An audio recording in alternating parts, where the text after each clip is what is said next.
মাঝ বসন্তেও হাওয়ায় শীতল আমেজ কাটছে না। ঝড় বৃষ্টির জেরে মাঝে দিন দুয়েক আগে তাপমাত্রায় বিরাট পরিবর্তন হয়েছিল বঙ্গে। কবে হাওয়া বদল হবে? হাওয়া অফিসের পূর্বাভাস, দক্ষিণবঙ্গে কালবৈশাখী শিলাবৃষ্টি হবে সপ্তাহভর। তবে তাপমাত্রা ধীরে ধীরে বৃদ্ধি পাবে। আর উত্তরের আকাশ থেকে এখনই দুর্যোগ কাটছে না। আরও কয়েকদিন সেখানে বজ্রবিদ্যুৎ সহ বৃষ্টির পূর্বাভাস দেওয়া হয়েছে। মঙ্গলবার ভারী বৃষ্টি হতে পারে উত্তরের 5 পার্বত্য জেলায়। সপ্তাহান্তে আবহাওয়া খানিকটা বদলাতেও পারে। আলিপুর আবহাওয়া অফিস সূত্রে জানা যাচ্ছে, মঙ্গলবার সকালের দিকে সামান্য কুয়াশা থাকবে উপকূল ও সংলগ্ন জেলাগুলিতে। উত্তরবঙ্গে দুর্যোগের পরিস্থিতি পার্বত্য 6টি জেলায়। দার্জিলিং, কালিম্পং, জলপাইগুড়িতে ভারী বৃষ্টির সঙ্গে শিলাবৃষ্টি ও কালবৈশাখীরও সম্ভাবনা।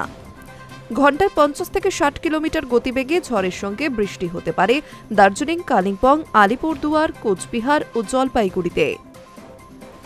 ঝোড়ো হাওয়ার সঙ্গে বজ্রবিদ্যুৎ সহ বৃষ্টির আশঙ্কা উত্তর দিনাজপুর জেলাতেও। তবে উত্তরবঙ্গে বৃষ্টি চললেও দক্ষিণবঙ্গে দিন ও রাতের তাপমাত্রা ক্রমশই বাড়বে। শুক্রবার ও শনিবার আরও এক দফায় ঝড় বৃষ্টি হতে পারে। দুর্যোগ বৃদ্ধির আশঙ্কাও থাকছে বাংলায়। উত্তরবঙ্গে বজ্রবিদ্যুৎ সহ বৃষ্টি চলবে। উত্তরবঙ্গের উপরের দিকে 5 জেলায় বজ্রবিদ্যুৎ সহ ঝড় বৃষ্টির সম্ভাবনা সবথেকে বেশি। দক্ষিণবঙ্গেও সকালের দিকে কুয়াশার সম্ভাবনা। তাপমাত্রা ধীরে ধীরে বাড়ছে। বাতাসে জলীয় বাষ্প বেশি থাকায় উপকূলের জেলাগুলিতে আপাতত ঝড় বৃষ্টির সতর্কতা নেই। বৃহস্পতিবার পর্যন্ত বিক্ষিপ্তভাবে 2-1 জায়গায় বজ্রবিদ্যুৎ সহ হালকা বৃষ্টির সামান্য সম্ভাবনা। তাপমাত্রা বাড়তে পারে। 2 থেকে 4 ডিগ্রি সেলসিয়াস তাপমাত্রা বাড়তে পারে বলে অনুমান আবহাওয়াবিদদের। সপ্তাহান্ত অর্থাৎ শুক্র ও শনিবার সব জেলাতেই ঝড় বৃষ্টির সম্ভাবনা রয়েছে। শুক্রবার 5 জেলায় ঝড় বৃষ্টির সঙ্গে কালবৈশাখীর সতর্কতা। পুরুলিয়া, বাঁকুড়া, ঝাড়গ্রাম, পশ্চিম মেদিনীপুর এবং পূর্ব বর্ধমান জেলার কিছু অংশে 50 থেকে 60 কিলোমিটার পর্যন্ত গতিবেগে ঝড়ের সঙ্গে বজ্রপাত ও শিলাবৃষ্টির সম্ভাবনা বেশি। কলকাতা সহ বাকি জেলায় 40 থেকে 50 কিলোমিটার গতিবেগে দমকা ঝোড়ো হাওয়ার সঙ্গে বৃষ্টির সঙ্গে বজ্রপাতের আশঙ্কাও থাকছে।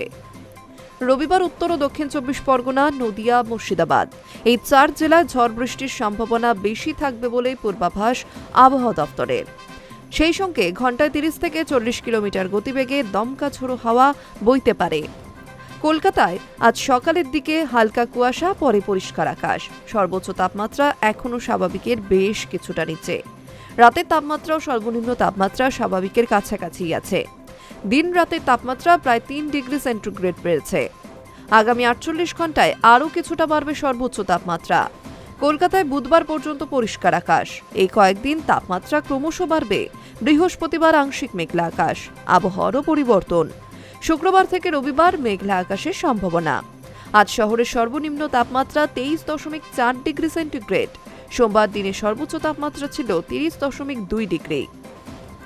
বাতাসে জলীয় বাষ্পের পরিমাণ ও আপেক্ষিক আর্দ্রতা 49 থেকে 95%। High news network.